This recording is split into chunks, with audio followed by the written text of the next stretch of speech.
So it's about 1:30 in the morning, East Coast time, on January 22nd, 2026, and I tried to sleep. I'm really struggling. 90 minutes, lights out, no phone, the whole nine, still can't sleep. So I'm just going to talk about an article that I saw earlier.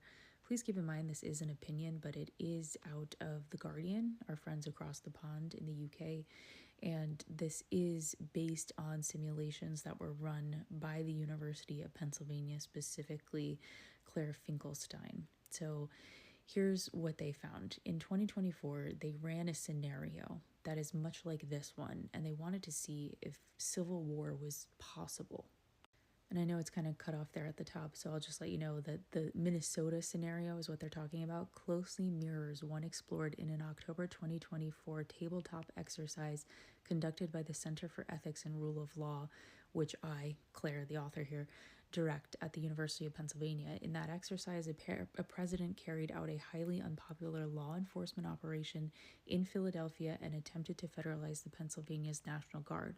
When the governor resisted and the Guard remained loyal to the state, the president deployed active duty troops, resulting in an armed conflict between state and federal forces.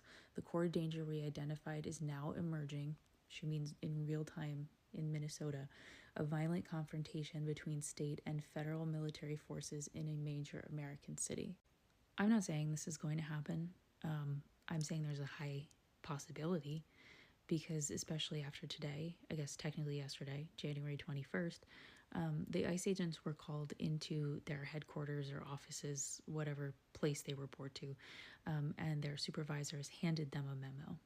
And this memo said that essentially they can just barge into anyone's house. There's no need for a warrant. So battering ram right through and then take who you want out of the house.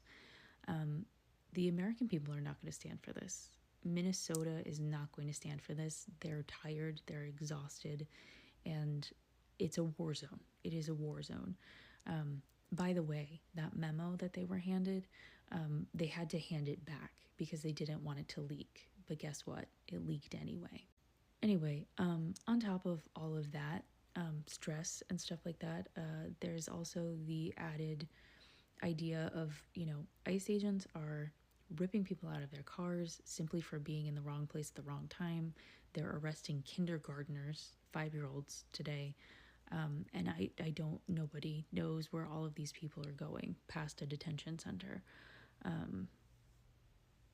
I don't know how to correctly operate in real life anymore. And I don't mean that I can't handle my shit. I always manage to.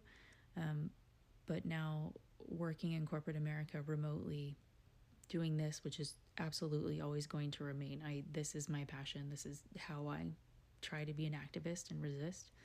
And sleeping, it's a hard situation, and I don't know if anyone will empathize with that, but now I'm just rambling.